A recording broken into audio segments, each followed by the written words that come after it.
मोहतरम शाहिद खाकान अब्बासी साहब, जनाब वाला।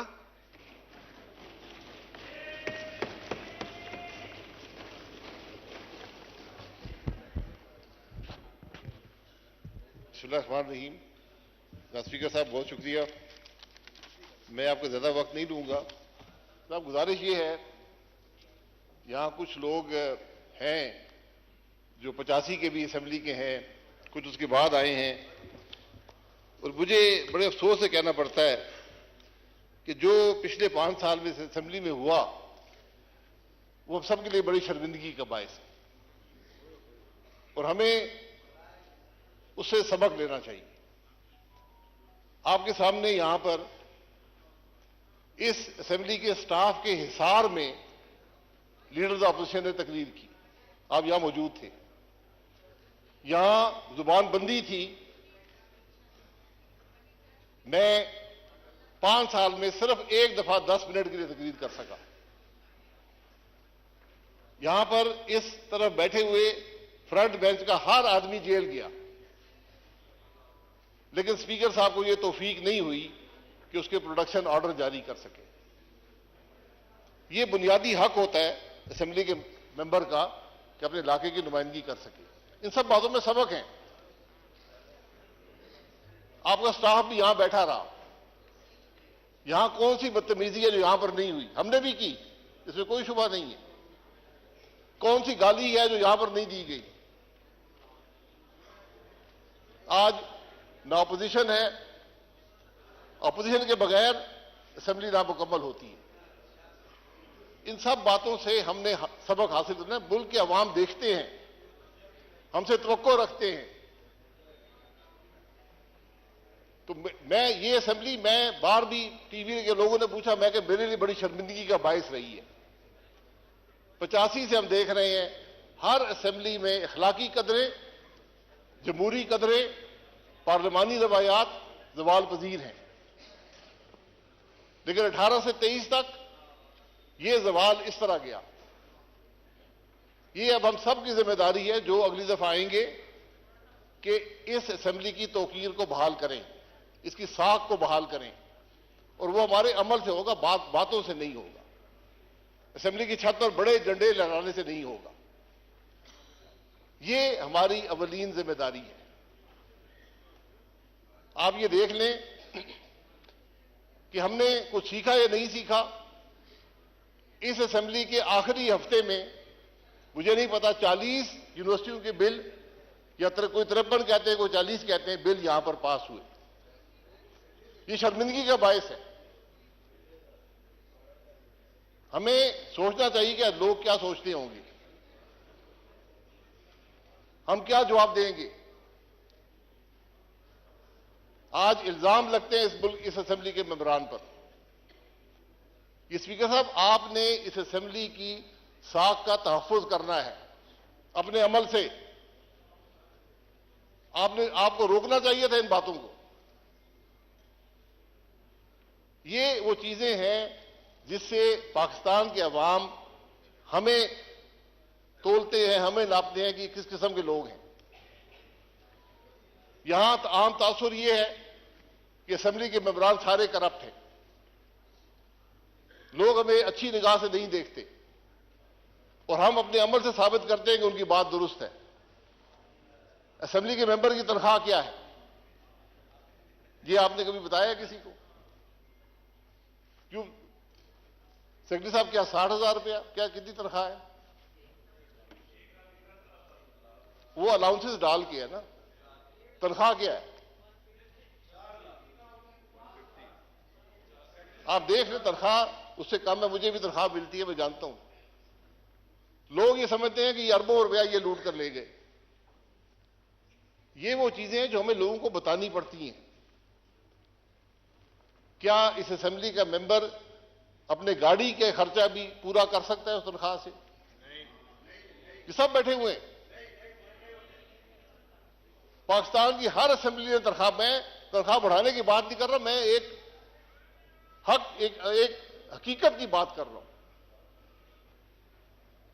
इसलिए असेंबली जब भी आए, आप मौजूद होंगे यहां पर, उनको अल्लाह करे आप भी स्पीकर रहें, उनको सबक दें कि इस असेंबली की बेतौकीदी ना हो, असेंबली का तौकीर जो है वो बहाल रहे।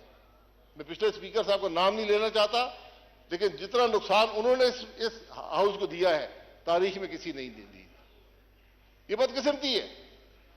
अगर आप पे हुकूमत का दबाव हो, कुर्सी छोड़ दें। मैं उनको कहा भी, यहां खड़े होकर कहा, मैं अगर आप पर यह दबाव है कि आप बोलने ना दें अपोजिशन के मेंबरान को, तो ये कुर्सी छोड़ दें। इसमें आपकी भी इज्जत होगी, हाउस की भी इज्जत होगी।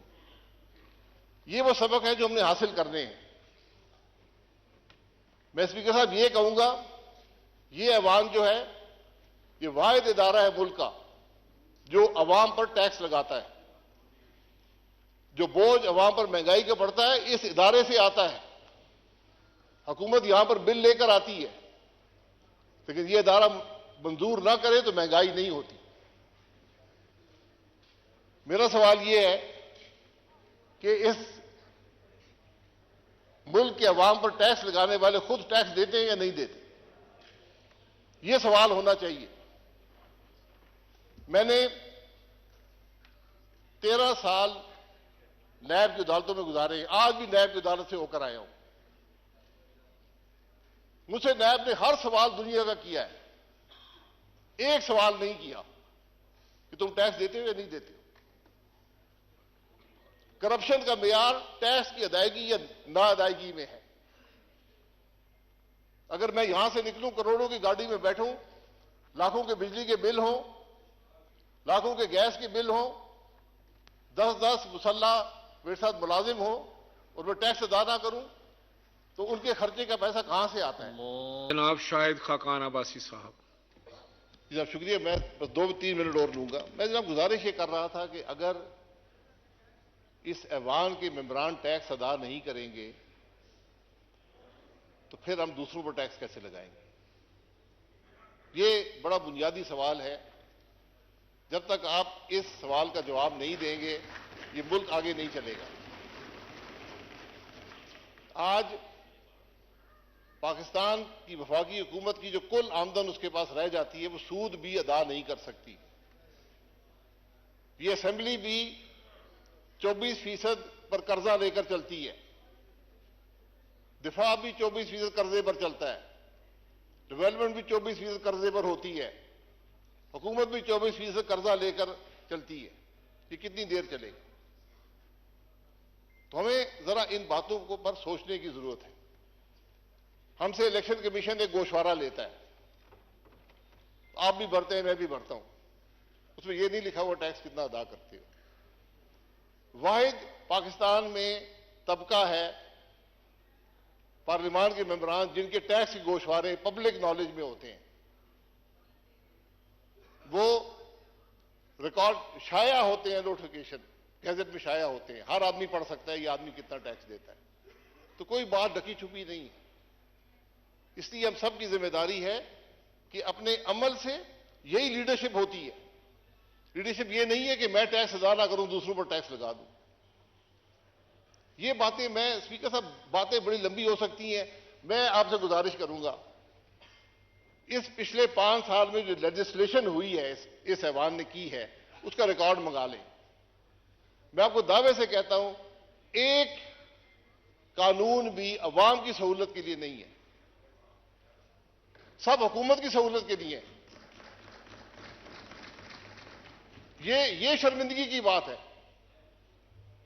आज आप देख लें यहां इंटीरियर मिनिस्टर लाइनें लगी हुई हैं असले की परमिट लेने के लिए।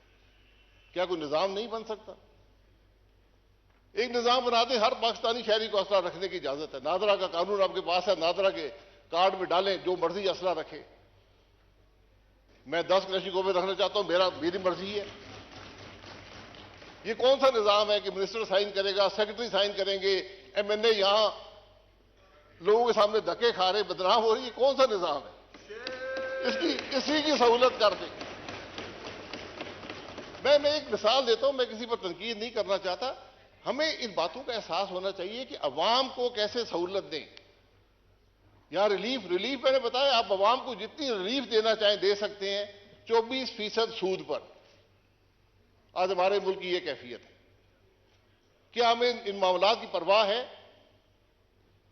मेरा सिर्फ एक शिकवा इस ऐवान से, हुकूमत से ये रहा है कि मुझे कोई फिक्र नजर नहीं आती, मुझे कोई उजलत नजर नहीं आती, मुझे कोई तकलीफ नजर नहीं आती कि आज मुल्क के इन हालात में है।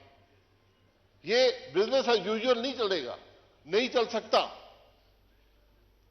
आपको बुनियादी रिफॉर्म करने पड़ेंगे, बुनियादी तब्दीलियां करनी पड़ेंगी, हुकूमत के निजाम को बदलना पड़ेगा, सबको बैठकर मईशत के अगला रास्ता तय करना पड़ेगा। बहुत मुश्किल साल है पाकिस्तान के लिए। मेरा अंदाजा ये कम से कम 10 साल लगेंगे आपको हालात दुरुस्त करने में, उनकी सिमत दुरुस्त करने में। लोग 20 साल की बात करते हैं, हमने इस नहज पे पहुंचा दिया इस मामले को, और हम सब जिम्मेदार हैं कि जब हम बिल के लिए आय करते हैं तो हम उस बिल के जिम्मेदार होते हैं, उसके जो असरात हैं उसके हम जिम्मेदार होते हैं। इसलिए स्पीकर साहब, हमें इन बातों का एहसास होना चाहिए।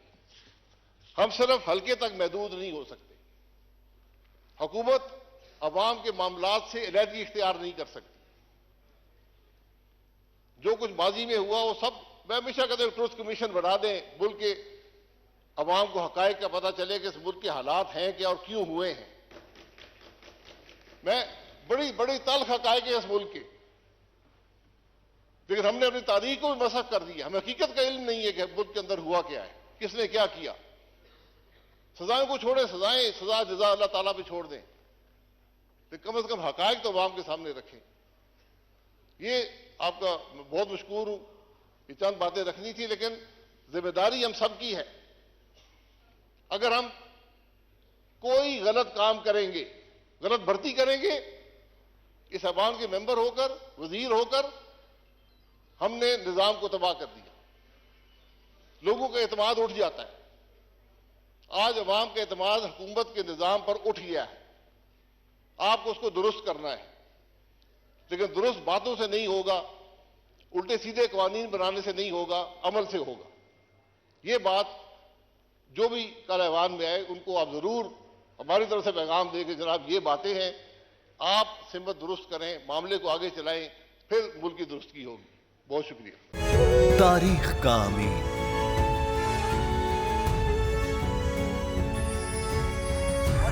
आजादी की अलामत,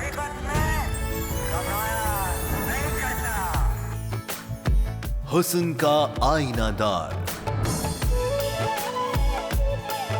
फिक्रो नजरिए की अक्कास, सरफराजी का गवाह, यानी हम सबका निगहबान पाकिस्तान।